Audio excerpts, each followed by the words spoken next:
Hey, good morning, everybody. It's Scott Golden. Um, I am going live for an early morning pickleball discussion. You know how I roll. I like doing stuff online, texting or whatever, messaging online. But sometimes that stuff can get a little confusing and it can also get misconstrued. People can say things online that they sometimes wouldn't say in person. So I always like doing live discussions. You guys can hear my voice, you can hear my tone. Sometimes I come across as a little bit of a smart ass on social media, but really, I thoroughly enjoy the discussions that we have. I think these type of discussions are healthy. They're good. I think they're meaningful, or they should be meaningful and impactful for the sport as a whole. And I before we get into all that, I do want to say that I'm not always up this early, and I'm not always up this early wanting to do a live discussion. But for whatever reason, it's just on my heart. It's on my mind.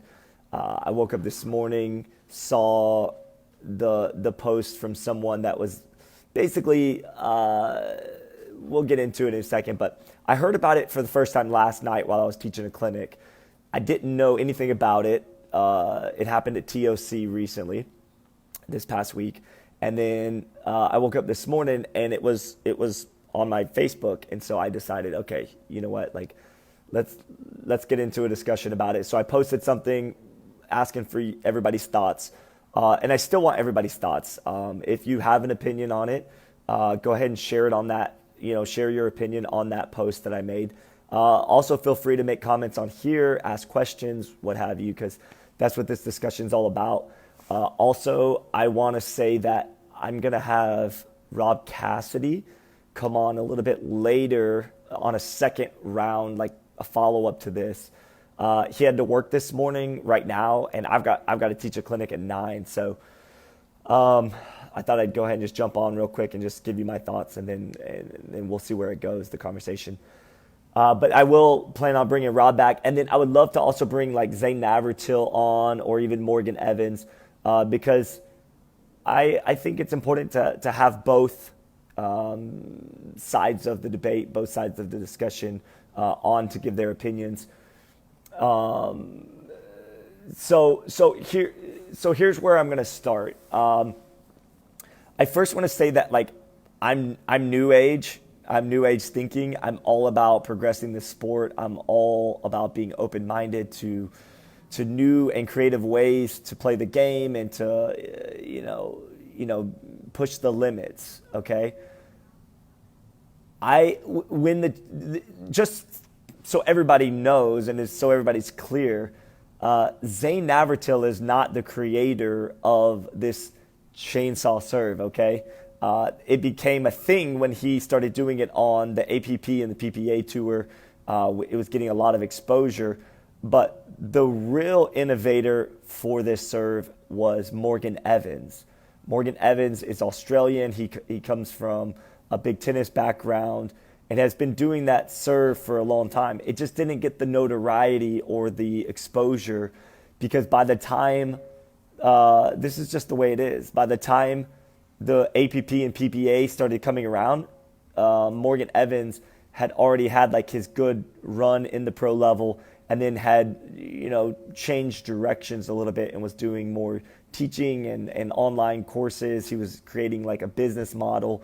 So he didn't really get the recognition, even though a lot of the pros knew that he had that serve.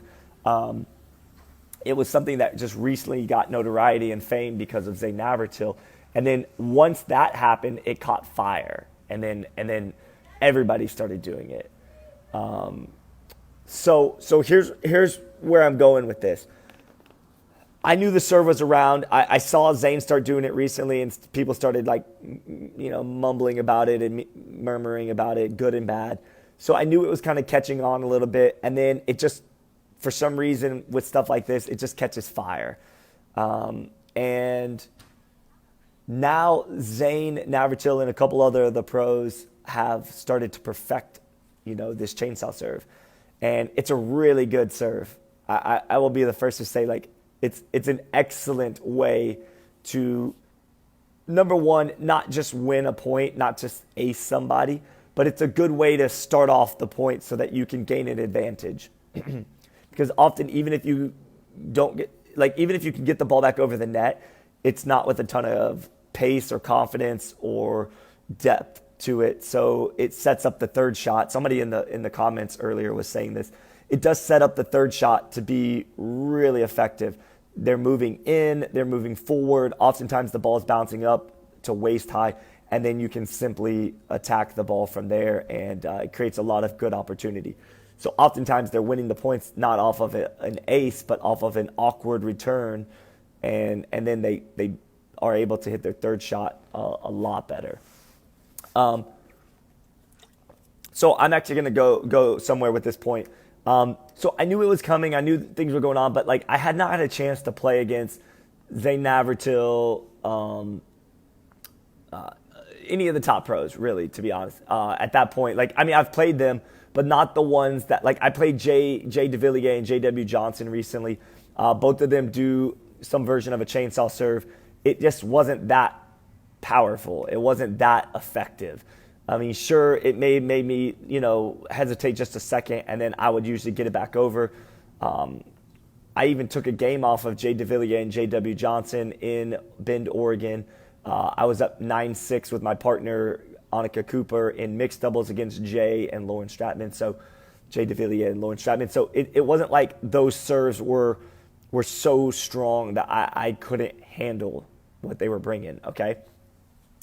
And I consider myself to be a pretty solid player. I'm a 5.2-ish, ranging up and down. So, it varies. But I'm a low level 5.0 that plays in the pro level stuff sometimes, and can do decent. So I'm not making excuses or trying to say like, oh, this serve is just like obnoxious because I can't handle it. So anyway, let me back up. So I went to play in the APP New Jersey Open recently, and I normally in the pro divisions with the strong competition, and if my partner and I have never played or anything, we usually go 0-2 or 1-2. So I never really make it to that third round undefeated to where I would play like a pretty high level pro team. Not typically. But in this scenario, I had a really good partner, Max Filipov. He was a former pro tennis player. His wife was she was like top 110 in the world in pro WTA pro tennis. So, he comes from a big pedigree in tennis. Big guy, 6'5", 240 probably, 230, something like that. Romanian, or Russian, not Romanian. He's going to kill me if I say that. He is Russian. So my point is, we go into this matchup, and it was ugly. It was ugly. I mean, I had never seen Zane serve firsthand, only on video or maybe even just watching him. But it's not the same until you're on the court with him, and it's happening very quickly. And he's doing different variations of it. So, and then he was turning around and was facing away from us. So there was just several things that were new to seeing it. And it wasn't like I have no tennis background. I didn't even play any college sports. So it's one thing for me to be like, oh, I couldn't return that serve. It's another thing when my men's partner at 6'5", 230, pro tennis player, former college tennis player, was missing the same serves that I was. He was flubbing them into the net. He was very frustrated. He missed the first 3 returns of the game, actually. I got the first 3 over. He missed the first 3, and then he started to adjust a little bit, and then I couldn't get him over. So we flip-flopped. But we lost something like 10-1, 10-3 or something, or 11-1, 11-3, something like that. It was ugly. The game went, probably between both games, we probably played a total of 20 minutes. It was just not fun. Point in case, it wasn't fun. And then I see, that Porter Barr is playing like in a 3-5 gold medal match, which for the record, he should never have been playing 3-5. I don't know what happened there. I think his mom explained it to me, but it was his like last time signing up with this player that he played with. And it was a long time ago, something like that. So anyway, he probably won't be playing anymore 3-5, but it was like borderline savage and also like just kind of disappointing. Like the game, it's a gold medal match. Like they worked all day to get to that match, and then to lose 11-0 off the serve, like it's just not fun. Most of those serves that he hit, the female didn't even put a paddle on him. And you might be like, oh, well, that's 3-5. Like, okay, that's 3-5. But I watched Zane Navratil serve in a match against Troy Klimmer. Troy Klimmer is a former college tennis player, really good athlete, prides himself on being a really good singles player. And when he did get the returns over, he gave himself a chance. He had some really good points against Zane, but he lost something like 11-2, 11-4, or 11-2, 11-5, something like that. So it wasn't pretty either. And I watched him return back, completely miss back-to-back serves from Zane. Another one hit his paddle, flew off over the fence, the side fence into another court. Several of them just flubbed off his paddle, like just completely hit off his paddle. He looked like he had very limited control or very uncertain control with the returns, and he was like happy to get the ball over. And then when he did, he had some decent points, but it was just, I'm sure, frustrating for him, So, so why am I telling you all this? Well, I don't think that we should completely get rid of the ability to spin the ball and spin the paddle and all that. That's not where I'm going with this, because I actually do the chainsaw serve right now. Currently, I do it off my paddle, and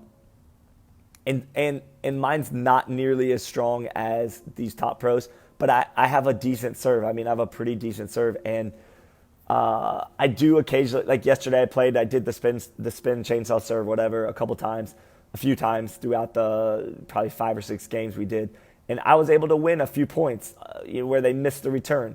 But I was also able to win those same type of serve points with no chainsaw serve, because I have just a pretty strong aggressive serve, and occasionally people just miss. It bounces funny, it stays low, whatever.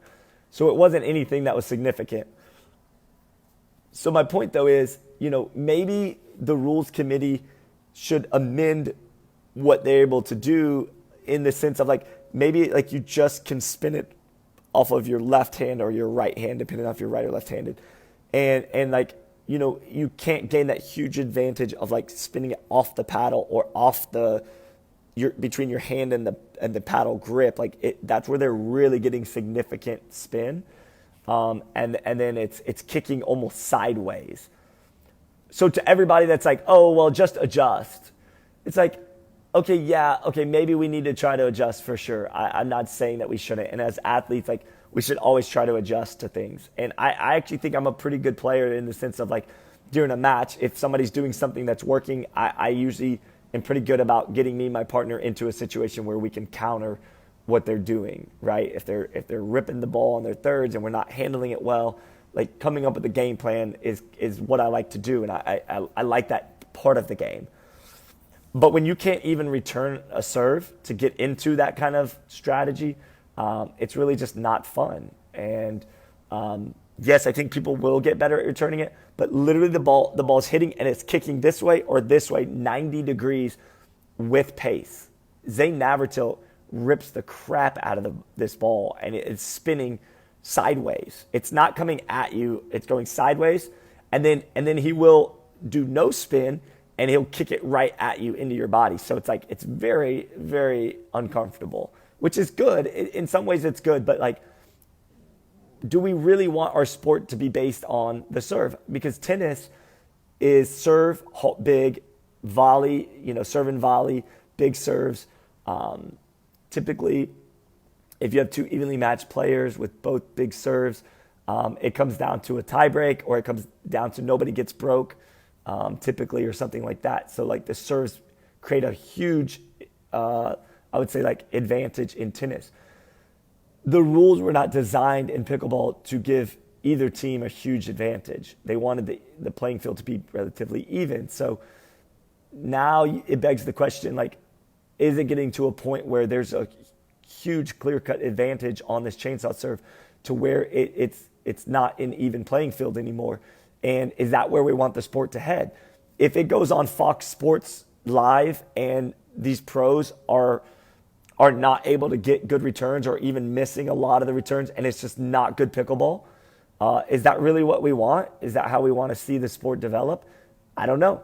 Maybe, maybe not. Like, I think the highest pros do a good job of handling the serves. But even in the gold medal match with Callie Smith versus Annalie Waters at TOC, I mean, several games were ended. I think Annalie, on one of the games, did the chainsaw serve really well, and Callie couldn't return it, and it ended the game that way. So, do you want to see games played out that way? If you do, great. If you don't, then maybe the rules committee should look at amending it just a little bit. It's not getting rid of it completely, but take, for example, any other sport. I mean, back in the 70s in NFL, these defensive linemen and defensive ends could come flying in and just nosedive right into the quarterback's knees, and they started getting blown knees, like blown out knees, like tearing ACLs, MCLs, completely destroying their quarterback's knees.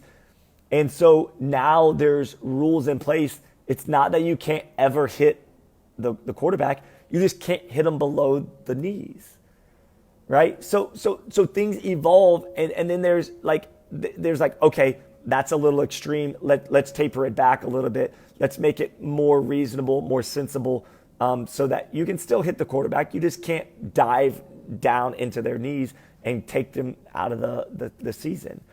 So also hands to the face. Like there's this whole thing when DBs used to come up and put their hands in the face up into the face mask and push the receiver's face straight up into the air so they couldn't get any advantage off the line.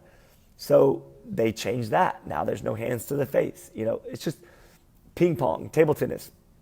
You used to be able to spin it and conceal your serve, turn away from the guy, whatever. Now you have to be open palm, open face, whatever. So it's just things need to be within reason of everything. And if somebody can take the ball in their left hand or their right hand and spin the ball like that and then hit it, more power to you. But it's just going to take out a little bit of that edge so that you're just not going to be able to do that insane kicking off the court to where it's unreturnable. All right, let's look at some comments. Kenneth Lowe said, do well inside, but outside with sweaty hands, my grip is slipping and I start missing. Now, that's fair. Florida sucks in the summertime, so. I love rougher serves.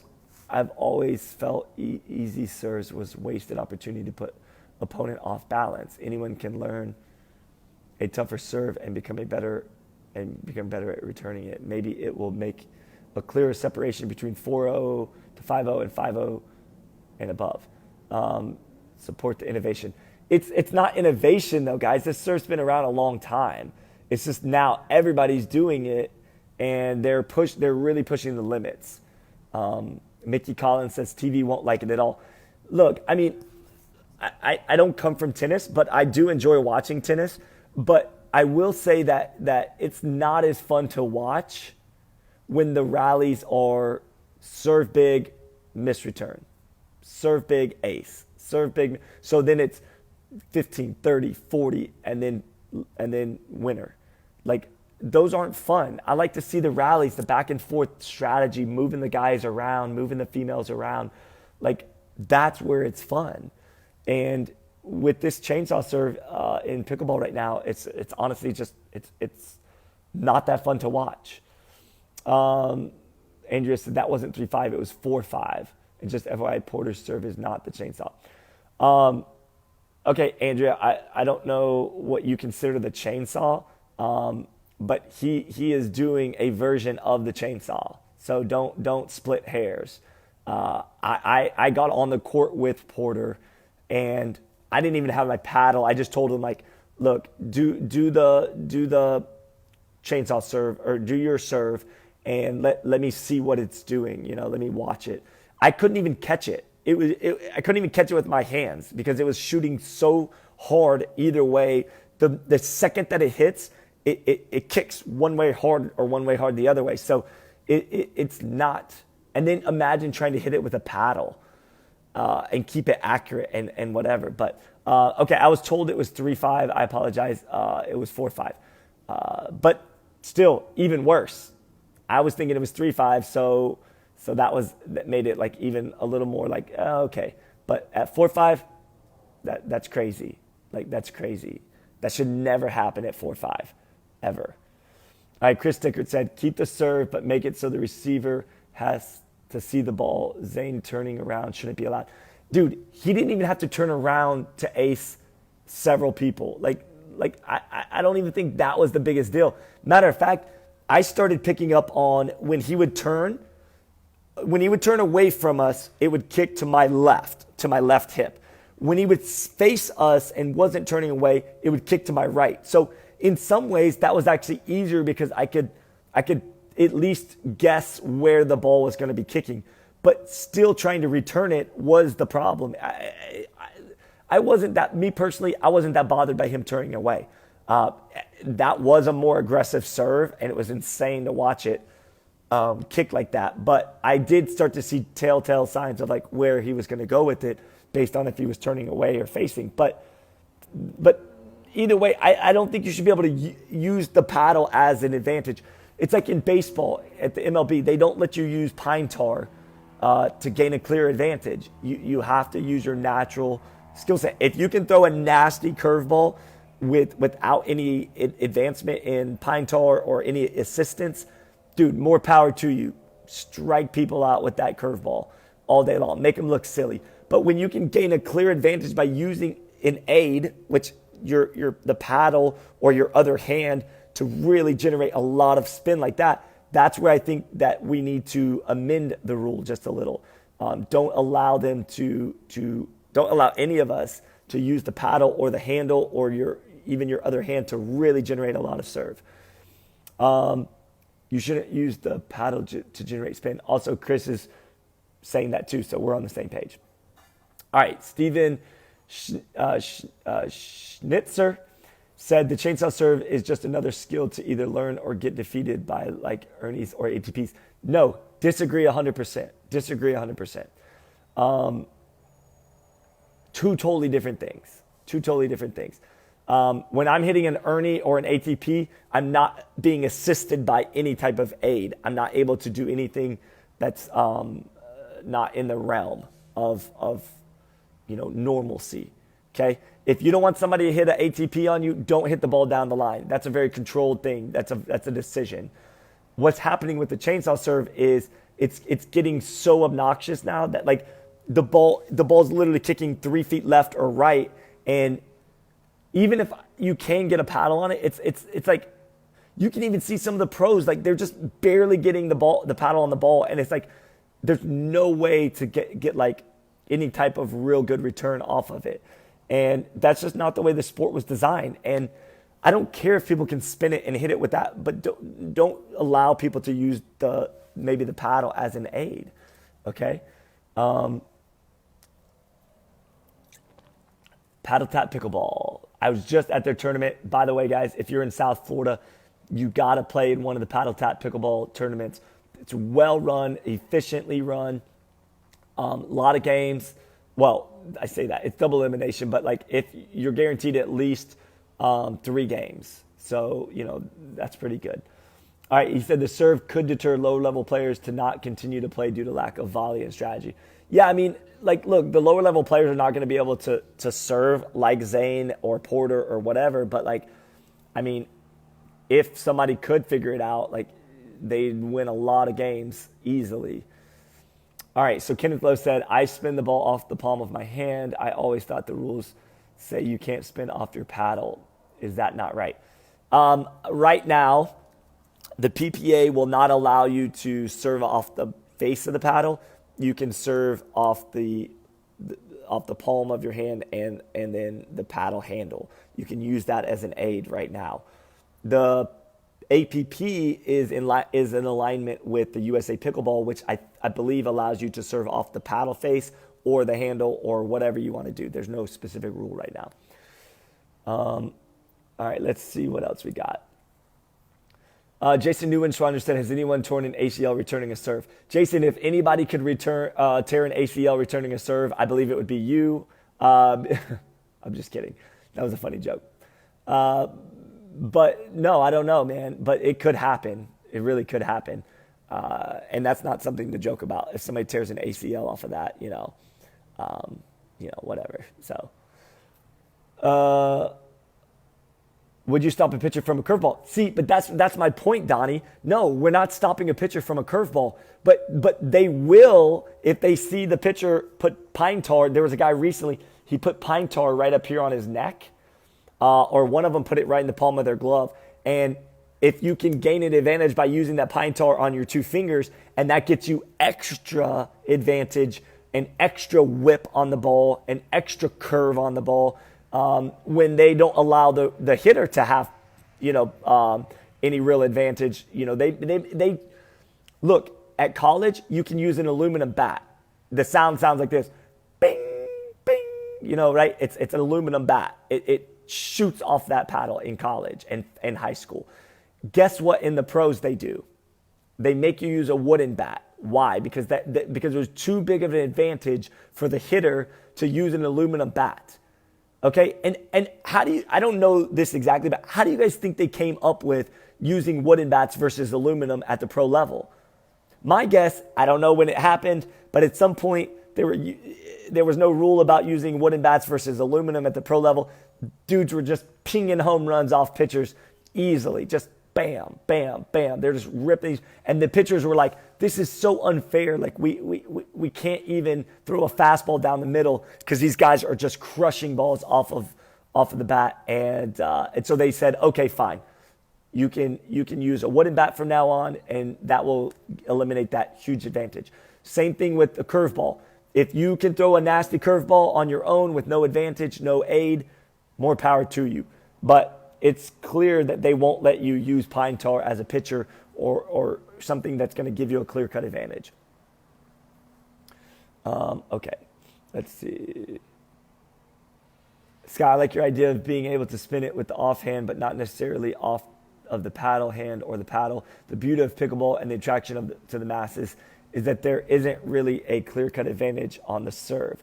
Yeah, I agree. I mean, look, we've seen the serve become more of a weapon, and it's good. It's a good thing. It's a good thing. But when pros are completely missing the ball on the serve, I mean, I'm talking about completely whiffing the ball, not even touching the ball to the paddle, like just a complete whiff. And then not able to even get the ball back over half the time or more than half the time. Is that really like fair, right? Is that really something that you want to see when you're watching a pro match? Also, people keep saying, oh, well, you have to adjust, whatever. Well, let me tell you, I have not seen Zane serve personally until last week. And then I'm probably not going to see it again for a while. So how do you practice against that when there's nobody else really around that does that chainsaw serve like Zane Navratil or Porter Barr or even Ben Johns? How do you practice something when you never get to see it? And then when you step on the court with them, it happens so fast and your head's just exploding because it's like, what the hell's going on right now? Okay, so Cheryl asked, does the ball actually come off the handle? Yes. So what Porter Barr is doing is he told me this out of his own words. He's taking the paddle, and he's taking the ball in this part of his hand. This is this paddle in this palm of his hand, and he's squeezing the ball up against the handle of the paddle. And then he's taking his off hand and he's putting it on top, and he's squeezing, and he puts pressure, and then he spins like this. So he's getting a lot of action like that. Okay, he's squeezing, bam, and that ball goes flying up like that. And then when I said, "Are you whipping the paddle?"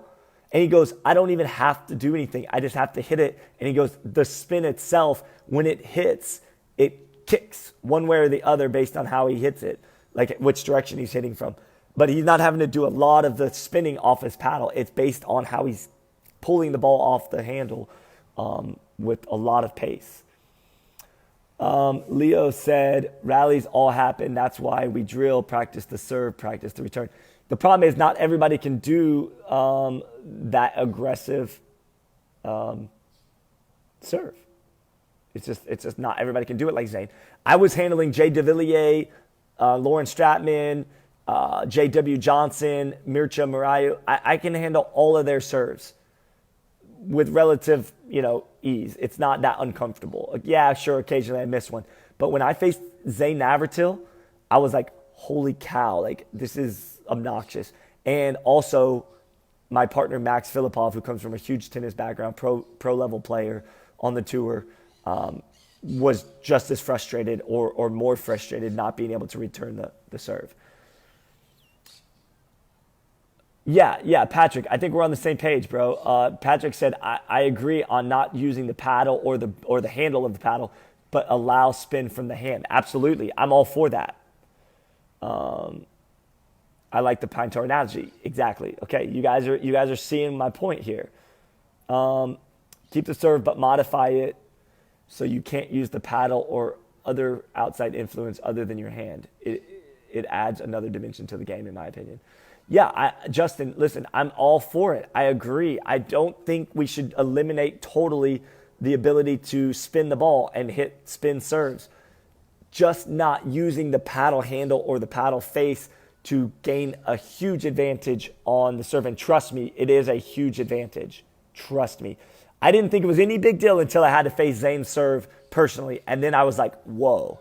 Like now I see like why people are talking so much about this serve. Every match, the ref checks your paddle to ensure you don't have something on your paddle to assist in spin. Using the paddle to generate spin goes directly against the intent of checking paddles.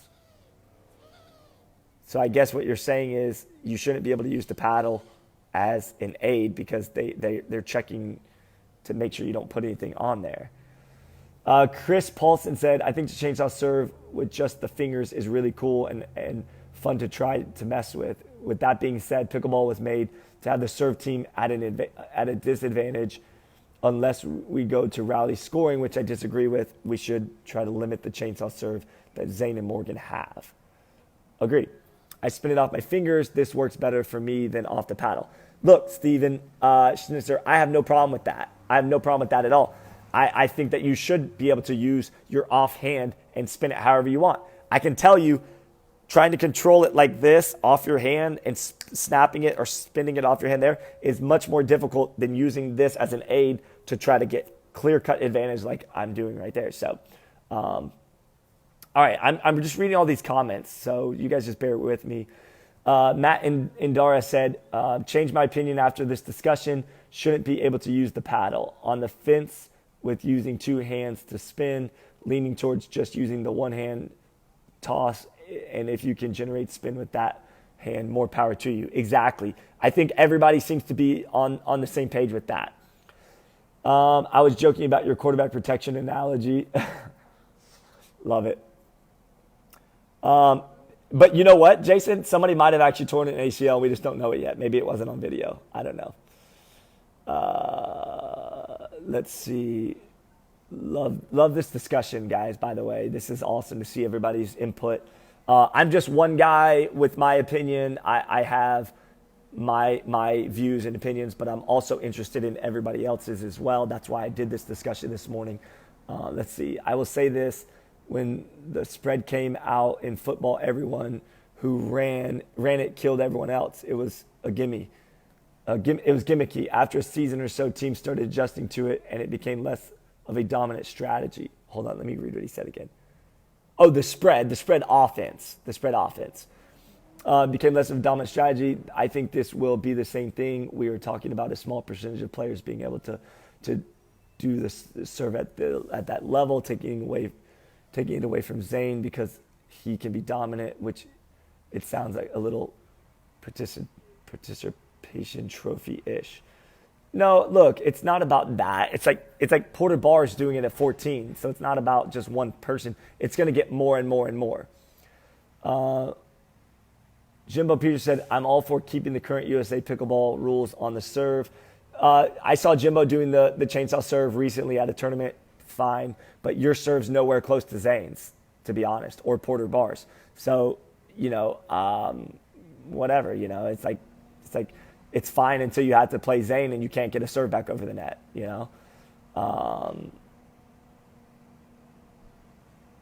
Jimbo said, I played against Zane and still feel this way. The receivers just need to practice returning these serves better. Yeah, but how do you practice when you don't have Zane there to practice with? You know what I'm saying? Like nobody I've seen can do what Zane does with the serve. So if you have nobody in your area, what do you call Zane up and say, hey, I want to fly in for a week to practice your serve? Like, no, that's not realistic. That doesn't happen. All right, Brad said, Chris, the spread offense in football is a strategy like in Ernie or other moves. The use of the paddle, I would more associate with deflating a ball and using it as an advantage. Right, or like the pine tar on the fingers for a pitcher. Curveballs have been around forever, but curveballs using pine tar is illegal for a reason. Okay, checking in from Tallahassee. After hearing this conversation, I totally agree with you. Awesome, Grant. I don't want to pay you or force you to agree with me, but I'm glad that you're open-minded and can hear both sides and then make your own opinion. Okay, we'll do a rally scoring discussion for sure. I don't know if y'all want to do a rally scoring discussion right now. I think maybe we should keep this separate. This is a sole discussion on the chainsaw serve or more than just the chainsaw serve. It's the advantage of using an aid to give you more of an advantage than you should get, right? Okay, Dennis said, but that's what makes Zane great. It's like saying a pitcher can't throw a 100-mile-an-hour fastball because of other pitchers can't. Dude, that's not what I'm saying. See, like you guys are missing, like if you've listened to me for the last, 36 minutes, you know that I'm not saying that Zane shouldn't have the ability to hit a serve like that. But using the paddle, the handle or the paddle is no different, in my opinion, than the pine tar on a pitcher's fingers. There's reasons it's illegal. Also, look at UFC. You can't gouge people's eyes. There's very, very few rules in the UFC, right? It's pretty much all things go except for a few things. You can't stick your finger or thumb in their eye socket, okay? You can't punch them in the groin or the man goods. Or for females, I don't think you can. I'm pretty sure you can't grab the hair. I got to double check on that. I think you can't grab hair. Also in UFC, when you're pinning someone up against the fence, you are not allowed to use your fingers and grab the fence and hold on to the fence to put more aided pressure on your opponent. You have to be able to keep them down and pin down with your own body strength, your own strategy and technique. So why is that in place? Well, because naturally when people get somebody up against a fence, they want to grab the fence and pull their body weight up against the opponent so they can pin them down and keep them from getting up. So they made those rules for a reason. That's an aid. The fence is used as an aid. Also, the reason a lot of guys don't wear a shirt in the UFC is because you can grab that shirt and hold them down as an advantage. So they won't wear a shirt because they don't want people to be able to grab them, right? They want to be slippery or whatever when they're sweating and not be able to have that as an advantage. So, I'm all for people being like big servers or whatever, but like we can't give them an extra advantage over somebody else by being able to use the paddle handle or the face of the paddle to be able to gain that advantage. Why is the Ernie advantage to better players any different from the chainsaw? I'm 78 and use it. Because the Ernie is more of a strategy. It's more of a strategy. It's more of a shot. It's more of just a shot that you have, right? But you're not. What kind of clear advantage do you have over the opponent other than being able to execute that shot? Okay, some people execute it, some people don't. but it's not a clear advantage. Like sometimes it's actually worse. If you go for an Ernie and they push the ball too far inside, you're off the court, and it's actually a disadvantage then because it's 2-on-1 after that. So, yeah, it's totally different. It's not the same. Can't have that conversation with you guys because it's apples to oranges. It's not apples to apples. I'm sorry. It's just not. Also, like overheads. Some people hit really hard overheads in pickleball. Some people don't.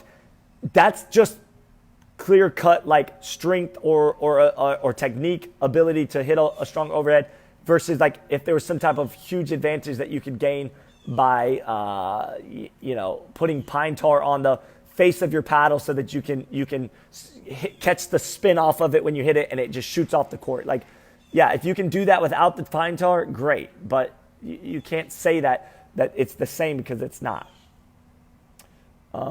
Sounds to me like the tutor needs an advancement to their ball machine. You know what, Chris Dickert? Like that might be something that they can work on. Then we might have a case. Matt and Dara said hard to practice and hard to adjust in practice because we use a plastic wiffle ball. There is even more unpredictability to the balance, ball warps, etc. Yeah, agreed. Let's see. Dan said, Scott, if the average tournament player had an hour to practice the chainsaw serve for an hour to practice another part of the game with a benefit more from practicing serve or another part of the game such as dinks or ground strokes. I don't understand what you're saying there, Daniel. If the average tournament player had an hour to practice the chainsaw serve for an hour to practice another part of the game with a benefit more from practicing serve or another part of the game such as dinks or ground strokes. When I'm reading that, my brain, it's maybe too early in the morning. I'm just not following. Mike Forster said, I do the serve off the paddle, and I still think it should be illegal. Hitting the ball twice just doesn't make sense in any sport. Yeah, in any paddle sport. Yeah, and look, Mike Forster doesn't do the same type of serve that Zane and Porter Barr do. He comes more like this way, like going.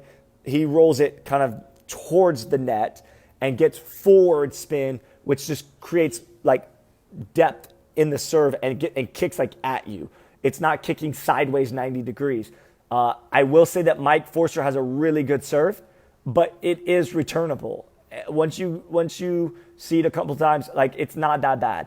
With the chainsaw serve that Zane and Porter Barr are doing, there's like 6 different variations of it, and it's kicking. When it hits, it very quickly shoots left or right, and it's not easy to handle, and it's not easy to see where it's going to be bouncing, and it gains a huge advantage for the server. All right. Evan Berry said, I assume you are not saying Zane or Porter are cheating. Right now, it is clearly within the rules. Pine tar is illegal. If you are arguing to get the future rules changed, that's fine. Yeah, I'm not saying right now that they're doing anything wrong. I would never argue that it's illegal or cheating because it's not. But they're going to vote on this rule change for 2022, and I think that the discussion needs to be made right now, right? Like, look, I do the chainsaw serve. So I'm not even like anti-chainsaw serve as far as like right now. I'm not against it. I'm saying for future, like going forward, do they need to amend the rules to make it less of an advantage? Okay. I'm all for what they do right now. Look, I couldn't return a serve. That's on me. Okay. Now we got a pro chiming in, Frank Anthony Davis. He said, I'm a proponent of the single hand open palm toss. Like table tennis, that's the highest evolution of the rule and easiest to enforce. Determining ball contact height is still an issue. So I'm assuming that he's saying you just put the ball in your palm and you toss it up. I guess that's what he's saying. But if you can snap it and spin it a little bit, like I don't have a problem with that because you're not going to be able to. I've been online for 43 minutes and 45 seconds, just FYI. Should the average player practice an hour of serve or an hour of something else? Sorry about the voice text. Okay, should they practice an hour of serve or an hour of something else? Look, guys, you can practice returning serves all day long. But until you get on the court with Porter Barr or Zay Navratil or any other person that's able to do what they're doing with the ball, there's no way to practice it. There's absolutely no way to practice that, okay? In baseball, Randy Johnson threw like 106-mile-an-hour fastball, left-handed, like insane speed and power with his fastball and cutters and all that. I'm sure they tried to imitate that, you know, or whatever. But like, until you get in there with him, until you're in the batter's box and you face that firsthand, like there's just no way to imitate those type of things, right? Kenneth Lowe said, love the chainsaw serve when using the hand to spin it, but disagree with being able to use the paddle. In table tennis, you can't use the paddle to initiate the spin. It should be the same for pickleball. Right, so we're saying amend the rules to where you can only try to spin it as much as you can with the ball in your left hand or your right hand, the off hand to the paddle. Dennis said, but the serve is a technique as well if they learned it, so can anyone else. That's not the point, Dennis. That's not the point. Yes, anybody else can learn it, but is that the direction we want the sport to go? Like, don't miss what I'm saying. The serve is not just a technique, bro. It's not just a technique. So stop saying like, oh, it's just like anything else. No, you can't like, you can't put pine tar on the face of your paddle to give you a clear advantage of getting better spin when you're hitting an Ernie or an overhead or something like that. You're gaining a clear advantage by being able to squeeze the ball up against the paddle handle and shoot the ball up and over like that with a clear advantage. Trust me, I did not feel this way until I had to face Zay Navratil's serve. And then I realized how much of an advantage it is to be able to do that. That's why they're doing it like that. Don't you get it? That's why, because right now in the rules, it doesn't say that it's illegal to use the advantage of the paddle handle or the paddle face. So they're taking full advantage of it right now. But what my point in this whole conversation is for the last 45 minutes is that the direction that we want the sport to go? Is it in the integrity of the way the game was designed to allow people an advantage by using the paddle handle to gain that huge advantage on the kick? And trust me, it's a huge advantage. And Dennis, if you don't believe me, go fly out to where Zay Navratil is or take one of his clinics, make a point to go to one of his clinics and set up your video camera live so everyone can see it live. And I want him to hit 15 or 20 serves at you with the chainsaw. And I want to see how many of them you can get back. Okay? And if you can get all of them back, dude, my point about this is no more. I'll shut up about it and I'll never say another word.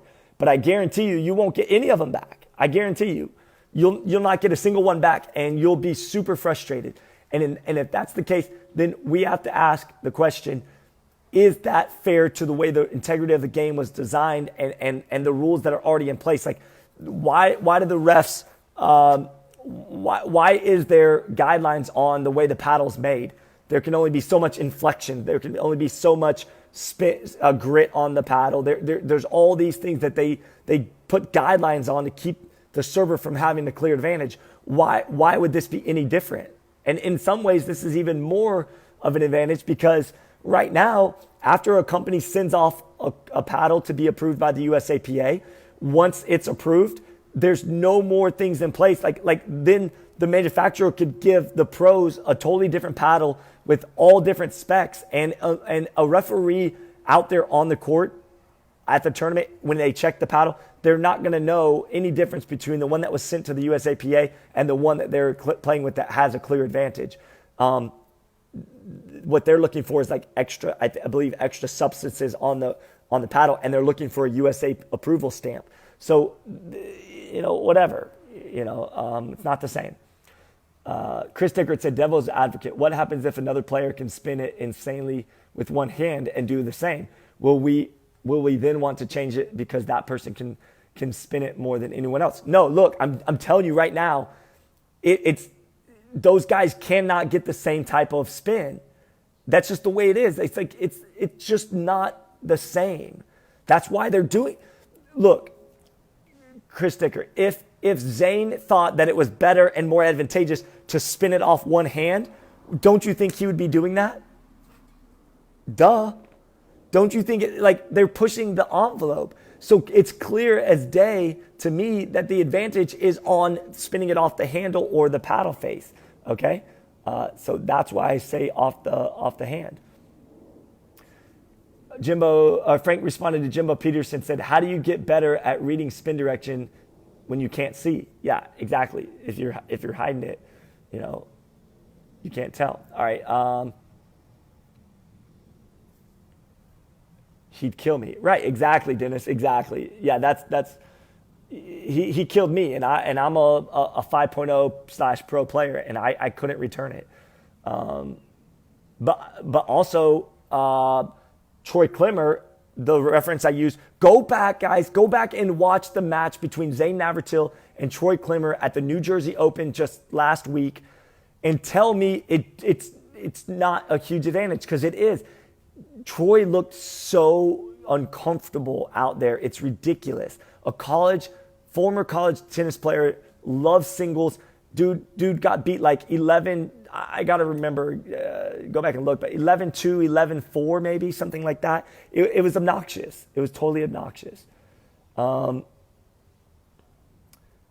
Tiggert responded and said, "That's why I think Zane turning around shouldn't be allowed. You should be able to see the ball on the serve, just like table tennis." Yeah, agreed, but he's still using the paddle as a clear advantage. Ban the lob. Who the hell wants to run back for the baseline? You know what, Tom? If somebody wants to lob me, more power to them. Not a clear-cut advantage. Oftentimes, a lob is a disadvantage. Maybe Zane has small hands. I kid. That's funny. Did J. Jibber Johnson use a chainsaw when he beat the world's number one? He did, yes. Obviously, you didn't watch because both of those guys were spinning the ball off their paddle handle. Again, I'm not saying right now that anybody's doing anything wrong. I'm saying in the future, should we not allow, to the rules committee vote to not allow people to use their paddle handle as an advantage? That's all I'm saying. JW beat Ben Johns off of his skills, okay? But neither one of them have the same type of spin off of their paddle like Zane and Porter is now doing something insane with his stuff. So he has to be involved in the conversation. All right, the rules are confusing, though. You can spin it off your hand or paddle, but the drop serve, you can't impart any spin while dropping it. Exactly, Kenneth. Exactly. That's what I'm saying. Like when you do a drop serve, you cannot assist the ball by pushing it down, throwing it down, tossing it up, nothing like that. So if that's the case, they have to keep that same integrity for a serve where you're using the paddle handle or the paddle face to gain an advantage. The rules are designed to keep people from getting that clear advantage, and it is very contradicting, right? It's very contradicting. Yeah, look, he is using his fingers. He's putting the ball up against his fingers, then he's putting it up against the paddle handle, and they're squeezing, and they're using the other hand to really gain a huge advantage. Trust me, until you see it like on the court yourself, you're not going to understand what I'm talking about. Okay, Tom said, I thought the rule was no paddle handle. It had to be out of hand. Great discussion, by the way. I don't know what you guys are watching at the pro level. Or are you not watching the matches? They're absolutely spinning it off their handle. Some do it off the paddle face. At the PPA, they're not allowing it off the paddle face. They're only allowing it off the paddle handle right now. At the APP and USA Pickleball, the rules are that you can use any part of the paddle, the face, the handle, whatever, and you can serve like that. So, yes, they're absolutely doing that. What do you think about Morgan's serve? Much harder to execute, but still very effective. Yeah, you know what? He's created his own niche, and I think like it's been around for years, and I don't have a problem with it. There was a recent video where some people played him in a tournament. It was a mixed doubles tournament, and they posted like all the times they just completely whiffed and missed the ball, and it was just a joke, you know, like it was just a joke. They were laughing about it, but like it was obnoxious, you know. So appreciate the insight there. All right, guys, look, I've got to go teach a clinic. I'm going to jump off this thing. I appreciate the insight from you guys. I appreciate the discussion. Right now, there's no right or wrong. It's just open for discussion. And personally, I love having these discussions. Okay, Brian said two last comments. Brian said, keeps pushing it up. Okay, you okay with allowing spin with just one hand or two, no spin using the paddle? Yeah, so I'm saying amend the rules that you can only generate spin with your offhand. The ball and the offhand cannot be touching any part of the other paddle or the other hand. So like I wish I could have my paddle right here. So you would just be able to spin it like this off this hand and then hit the ball. Okay. That's where I think it should be amended. So you could still generate a little bit of spin, but it won't be nearly as obnoxious as what they're able to do right now. Let's see Brian's question there. Okay. Jin said, I watched the video of Zane's serve and didn't think it was a big deal. See, Jin, you don't know what you're talking about. I promise you. I took his clinic and I knew which way it would kick and it was impossible to get a paddle on it. Oh, okay. I'm sorry. I apologize, Jin. I did not read your full comment. I jumped the gun there and I apologize. I read the whole thing now. She said, I watched video of Zane's serve and it didn't look like it was a big deal. I took his clinic and I knew which way it would kick and it was impossible to get a paddle on it. Unless you have experienced it firsthand, it is hard to understand. It is a clear advantage. Okay, so Jen and I are on the same page.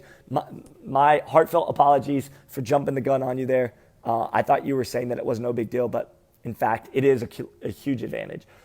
And by the way, Zane and Morgan are putting stuff out there, fighting hard to keep it because they realize how much of an advantage it is. Do you understand that?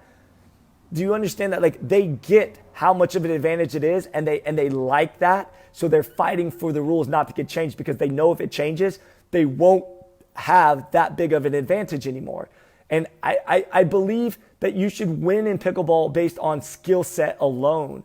We should not have clear-cut advantages like a big serve or whatever, like in tennis, okay? Because that's the way the integrity of the game was designed, all right? So amending it is not the end of the world. It's just keeping things in perspective and adding parameters to what we already know is true about the sport. All right, Bob said, at face value, spinning the ball off your hand consistently is difficult. Sports like tennis and ping pong have surfaces that make it easy to produce spin. If you remove spinning the ball, perhaps change the paddle surface. No, we're not saying you can't spin the ball, right, Bob? We're not saying that. We're saying that you shouldn't be able to use the paddle handle or the face of the paddle to gain a clear advantage on the spin itself. If you just spin the ball, I have no problem with that. I have no problem with that, okay? And if you can beat people on that, like that, end of discussion, you know? All right, Victoria said, thank you. Open discussion, always good. How would the rule change affect those players using it? Will they drop in rankings due to the lost advantage? No, because Zane was already making moves before that, right? So now it's just like he added something that is a huge advantage for him so he can get even more of an edge over the competition. But anybody right now can learn how to do what he does. Maybe not to the degree that he does it, but anybody can technically learn it. So that's not my argument. Hell, I want to learn how to do what he does, okay? But I'm saying for the betterment of the sport, for the overall growth of the sport, do you really want to see pros completely whiffing the returns on national television? Like, no, that's not fun. Or like just unable to get a return over with any kind of significance so that the serving team not only is the only team that gets to score points, but now they have a huge, clear advantage on the serve. So now they're getting the best of both worlds. They're getting the huge advantage on the serve, and now they're the only team that can score points. So the games are going to get really lopsided. We're already seeing it. I got beat by Zane and Althoff 11-2, 11-4, not based on skill alone. Maybe they still did beat us, but we'll never know now because the advantage was evident. I videotaped half of it before they made me take it down because they said I wasn't allowed to stream a top 10 player on the APP tour on my own live streams. That's a whole nother discussion. We won't even get into that. But mid game, halfway through game one, they made me take the video down. But I was not ashamed at all of losing that bad. I didn't take the video down because I wanted to. I didn't take it down because I was embarrassed or because we lost 11-2, 11-5, or what have you. I took it down because they forced me to take it down. But what I'm saying is, it wasn't a pretty game. I don't care if you guys see that. I don't care if you see me struggle on Zane's serve. It is what it is right now. I couldn't return it. More power to him. But moving forward, is that the direction we want the sport to head? And does this advantage of using the paddle or the paddle handle, is it in alignment with the other current rules in place to not be able to have a clear-cut advantage? Do you understand what I'm saying? Like, think about the two bounce rule, the non-volley zone, the underhand serve, whatever. Like, all these rules are designed to make the playing field even and to allow the game to be played out mano a mano, man to man, woman to woman, with skill set, not with some huge advantage that you might get, right? Tom said, reasonable compromise. I suggested one hand. Exactly. No problem with that at all. Paige Doula said, do away with the spin altogether. I don't believe that's the right answer. I don't believe that the rules committee is going to go full board and get rid of everything. Okay? A big serve is a skill set? No. I don't know. It could be considered a skill set in my opinion. I don't know. But I just know using the handle and the paddle, it gives a little bit too much of an advantage. I'm just thinking if chainsaw is outlawed, then everyone's going to start doing Morgan serve. In that sense, maybe the open palm toss is the best way to go. Yeah, I mean, but not everybody can do Morgan serve. Like, it's a lot harder, which is why I'm saying that's a good compromise. Melinda said it's absolutely a skill set. You can believe he practices that serve over and over so that it does it well. Yeah, 100% they practice it. Yeah, isn't learning spin a skill? Learning to do spin is a skill, yes, but again, we're going back to, so if you're now allowed to serve with using the paddle, and that's not a huge advantage, then why can't I put pine tar on my paddle face to give me a little bit more spin and advantage? And also, why aren't the paddle companies able to push the boundaries of creating paddles that are insanely spinny, right? Like create insane spin just by the way you hit. It's because the USA Pickleball said, we are going to keep the parameters tight so that there's no huge advantage from the paddle manufacturing standpoint. These are all things in place for a reason, guys. Might as well change the below the waist rule. Tall players have the advantage there. I don't know. I disagree. I don't think that's any real advantage. Tall people, in my opinion, don't have any real advantage there. I'm not sure. In my opinion, they don't. You're welcome to still feel that way. All right, guys, I'm going to wrap this up. Thanks for tuning in. I appreciate each and every one of you guys. I think this has been a great discussion. I hope that you learned something. I hope that you formed some new opinions. I hope that you get your own opinion on it. And everyone is entitled to their own opinions on this. But I want to know, like, what is best for the sport, right, moving forward. All right, so Sonny Noss said, Scott, respectfully disagree. I hear your point, though. But look at the dunk in basketball. Not everyone can do it, but it was an advantage. The game evolves, so why can't pickleball? People will adapt. Yeah, but no, but that's you can't disagree with what I'm saying about the paddle handle and the paddle face being an advantage. It would be like if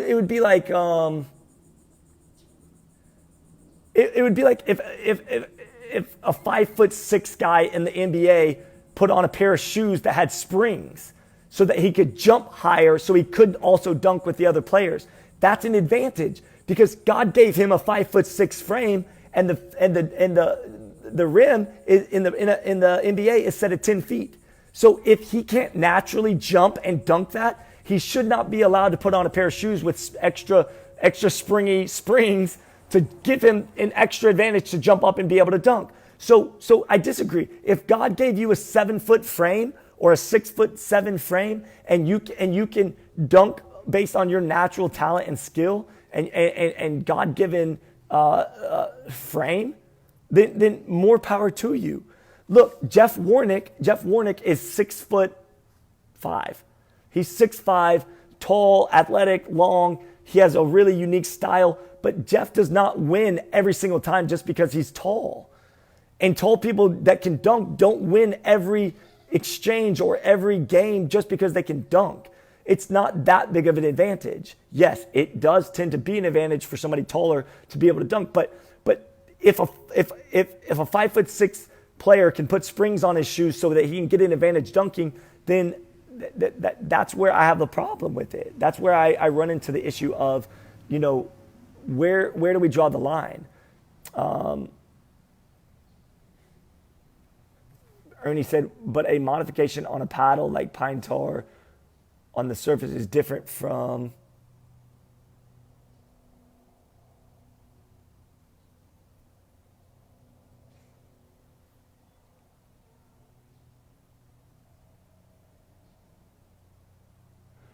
No, but okay, but the 6-foot guy can also use the shoes. It's not an advantage just for the shorter person. That's my point. They don't allow you to put springs in your shoes to get an advantage, even if you are 6'5", whatever. Like you just can't do that. You can't do certain things. Just like Tom Brady when he deflated the ball or whatever, the deflate gate or whatever. Like when that story broke, that was like a huge thing in the NFL because he was gaining an advantage because the NFL has guidelines on what you can and can't do with that ball. And when you break that rule or that guideline, there's consequences. Right now, there's no consequences for what Zane's doing. There's nothing wrong with what he's doing. But my question would be, is this for the best betterment of the sport going forward for national television or for any sport in general? Rules get put in place and amended when things start to happen. This is clearly a huge issue. It's a huge issue going on right now. So the rules committee has to decide, are people like Zane Navratil and others, Porter Barr, gaining a huge advantage that's overpowering the receiving team by using the aid of the handle and the paddle? If they come to the conclusion that it's not a huge advantage, then they probably won't change anything. But if they're open-minded and they see that this and they're smart enough about it to see what's going on, they'll see that it's not good for the sport when somebody can use the handle as an advantage to beat a team 11-0-2 off the serve in a 4.5 gold medal match. And when returners are completely missing the ball because they have no idea which way the ball is going to kick. And even if they do know it's kicking 3 feet sideways, 90 degrees, and you just have no way of really, truly being able to return that, okay? Also, recently, Tyson McGuffin completely missed Zane Navratil's serve in a gold medal match in singles recently. He just completely whiffed it, okay? So just so you know, even high-level guys are missing it completely, not as much, but at times. Okay, but Ernie, you're trying to play devil's advocate, which I love, but you're not seeing the other side, which is, yeah, everybody can use the handle right now, but should everyone be able to use the handle? That's my point. This is not about Zane Navratil specifically. This is about, is this the best thing for the sport? Why can't people use pine tar as an advantage right now? Why can't people use pine tar? Or why can't people just create their own paddle, whatever paddle they want, with any material they want, to give them a huge advantage over everybody else and tell no one about the paddle, what it's made of? Why can't they do that? Because there's guidelines and there's things in place. There's policies, there's rules, there's things that you can and cannot do in this sport. And in my opinion, using the paddle or the handle, it goes in direct contradiction with the other rules that are currently in place. Does Zane win every game with his spin serve, though? No, but does John Isner win every game with his huge 140-mile-an-hour overhead serve? No, he doesn't. But he's not doing anything then other than using his God-given abilities. Okay? He's using nothing but his God-given abilities to gain his advantage. Using the paddle handle is using a clear-cut advantage. Okay? I was going to comment the same thing on the basketball analogy. Great point. Yes, not everyone can get the same amount of spin off the handle, but it's not an advantage just to a certain group of individuals. That's not my point. That's not my point. It's not about one or two people or a small group gaining a huge advantage. It's should that be allowed? Should it be allowed to be able to be used as a clear-cut advantage? Whether you can do it or not is irrelevant in my opinion, right? Like if I can't do it the same as Zane, it doesn't mean that I'm not going to be able to still ace other people that aren't as good at returning as other pro players or something, right? Like it still could be an advantage over people in some way. Sonny says, I think it's very exciting, just my opinion, I guess. Look, I'm not saying, look, I loved watching it when it wasn't me. Till it's you, until you have to face somebody serve like that, I don't think you guys can really understand fully what's going on. Somebody said, Ernie said, you're right. We're witnessing the evolution of the sport, and I think it's exciting. The more people who master it, the more people will adapt and learn to receive it. That's not the point, guys. God, y'all are making me get fired up. It's not about people being able to spin the ball or gain an advantage from spinning. It's about using an aid. Like, what do you guys not get about that? What is not like, I don't know if I need to like be any clearer, but I've spent the last hour and 10 minutes specifically saying that I'm not saying that we should do away with the spinning at all. It's that there's a reason they're using the handle of the paddle, guys. It's a clear-cut advantage, and that should not be the case, in my opinion. It's completely contradicting the way the integrity of the game was designed. The reason the receivers have a hard time is because they aren't seeing it a lot, but it will force the rest of us to learn to adapt once more people are doing it. Let me tell you something, Ernie. Go get your live camera. Go see Zane Navratil and Porter Barr and videotape it live so we can all watch it. You won't return a single one of his serves, I'm telling you. If you don't think it's an advantage using the aid of the handle, we can have no more discussion. I'm sorry, we just can't. No, people don't just adjust. You guys don't get it. You're not getting it. Changing the actual paddle construction is not the same as using the USA Pickleball approved paddle. Ernie, I like you as a person. I think you're a great guy. I've had nothing but great interactions with you. But you're not on the same page with me. We're not talking about apples and oranges. You're trying to say like something completely different than I'm saying. I don't have a problem with the evolution of the sport. We've seen tons of evolution in this sport lately. But using something as an advantage over someone else in general, like if both sides can have that advantage serving, then it completely goes in contradiction with the way the sport was designed. And that's the reason they don't let you, that's the reason you can't use a non-approved USA Pickleball or paddle in a sanctioned tournament. It's because it will give you a huge advantage over someone else. Don't you get it? Don't you get it? You obviously don't get it. What if someone learns to serve off the edge of the paddle with some wicked spin? Would that be outlawed as well? Yes. You can't use the paddle at all, in my opinion. You shouldn't be able to. Don't you get what I'm saying? Use the left hand or the right hand, the offhand, to spin it, but you shouldn't be able to use an aid in any way. Otherwise, why aren't we allowed to use pine tar?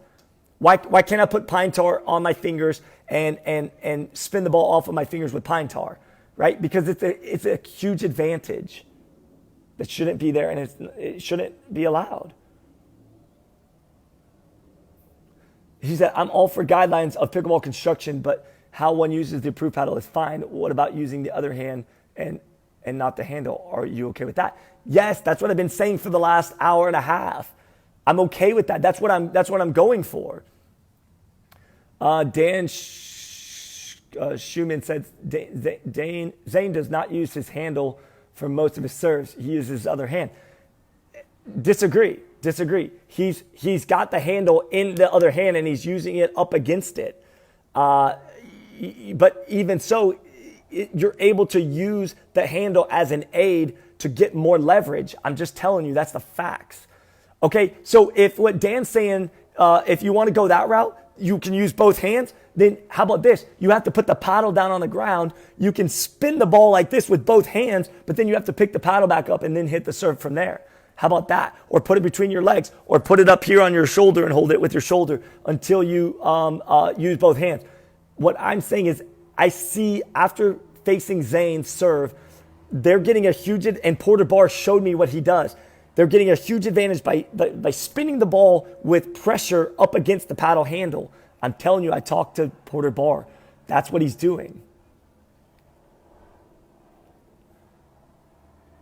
John Cicola uses this, does this, and it's just as effective as Zane's. It's not just as effective as Zane's. It's not quite as effective. It still has some spin, but it's not as bad as Zane's. I know it's not.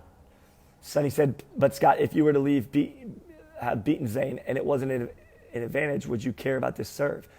I don't care. Look, God, you guys are missing the whole point. I would still, even if I beat Zane, it doesn't matter. It's not about an isolated incident. I just got a clearer view of what the advantage is after seeing it firsthand. But my point is it good for the sport to be able to use an aid like that, like the paddle handle or the paddle face, to gain a huge advantage as a server? Okay, you already have the ability to serve and win points. You already have that advantage. So why should you be able to use an aid in gaining even a huger, even bigger advantage on the serving side? JW uses a variation intermediately. Yes, not every serve though, and it's not nearly as effective. Trust me, it's not nearly as effective. Ernie said, I'm not a pro and I'm not 56. Maybe if I was younger, I could react like I could back 30 years ago. LOL. Let the young guns practice returning Zane's serve and they will learn. Okay, but what about Porter Barr? He's 14 playing 4-5. And the 11:02 off the serve rarely happens. And even if it happens, it's not off every serve. You know what I'm saying? It's not off every serve. So you can't sit here and tell me that that's not a huge advantage, because it is. Guys, I'm not speaking from third-party information. I'm telling you, I got on the court with Porter Barr, and he showed me what he's doing, and it's kicking 90 degrees sideways with pace. It's shooting away from you, and I'm telling you, it's going 90 degrees sideways. So don't talk to me about, oh, people adjust. Yeah, whatever, man. It's not. It shouldn't be allowed, and it's not because I can't return it. It's because we don't want that clear-cut advantage, because then why have all these other rules to keep people from having these huge advantages? Ernie said, hey, that's creative. If they can use both hands and pick up the paddle off the ground, more power to them. Exactly, but then it's not an advantage. Maybe take out the advantage issue and come up with not using the paddle to create spin. Thank you, that's what I'm saying. Use your left hand to create the spin. If you can do that effectively, fine, go for it. Dude, we're going to have a discussion. We're going to have me, Zane, Rob Cassidy, and one other person. I got to figure out who. We're going to have 4 people on a discussion, and we're going to get after it. I got to go, though. I got to teach a clinic. I said I was going to go like 30 minutes ago. Love you guys. Love the discussion. Agree or disagree with me. I love that that you guys are having these open discussions with me. I think it's important. I think it's pertinent, and I think it's something that needs to be put out there for everyone to discuss. Joe Dixon just said Porter's 11:02 win was because his opponent had zero experience returning a serve like that. Everyone will adjust. Dude, stop. Stop with your BS, Joe. You don't know. Have you faced Porter Barr's serve? I could face that serve 50 times in a row and still not be comfortable returning it. Until you see it on the court yourself, you can't, you don't, I don't want to hear that, oh, everyone will adjust. I'm telling you, it's a huge advantage and it shouldn't be allowed off the paddle handle.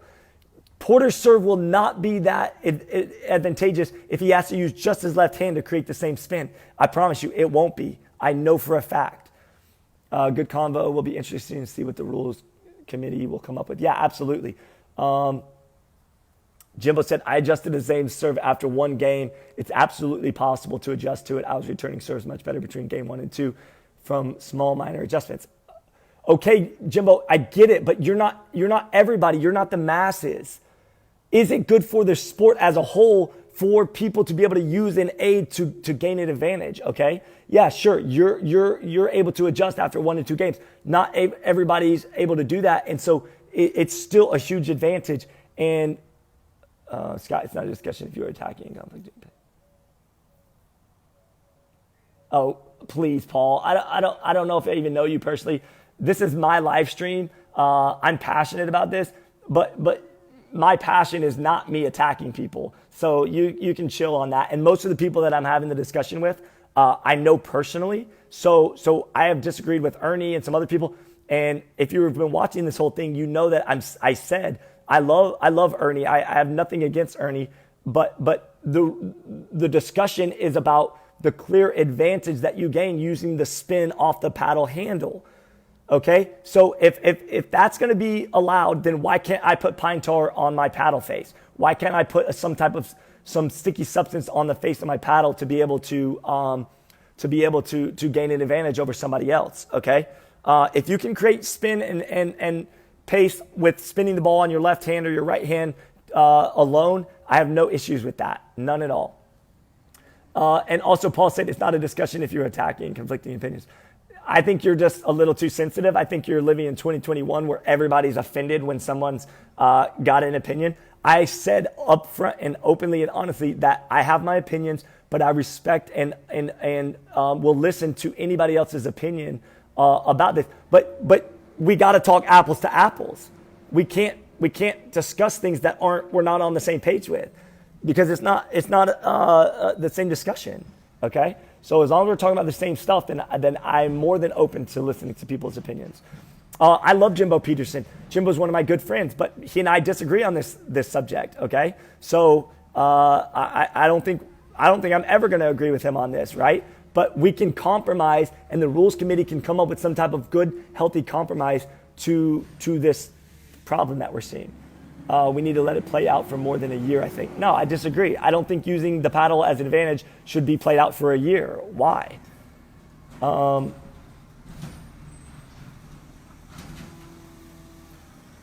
Right. Yeah, Jimbo said, I'm not offended. Scott's a great guy. Nothing is personal, just talking about the sport. Exactly.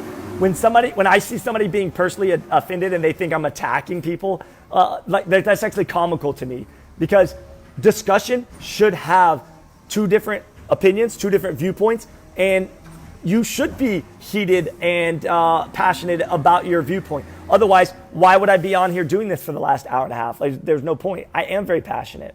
And Ernie is 100% right. We can agree to disagree, and I'm okay with disagreeing with Jimbo and Ernie and everything like that. I just want to be talking about the same things.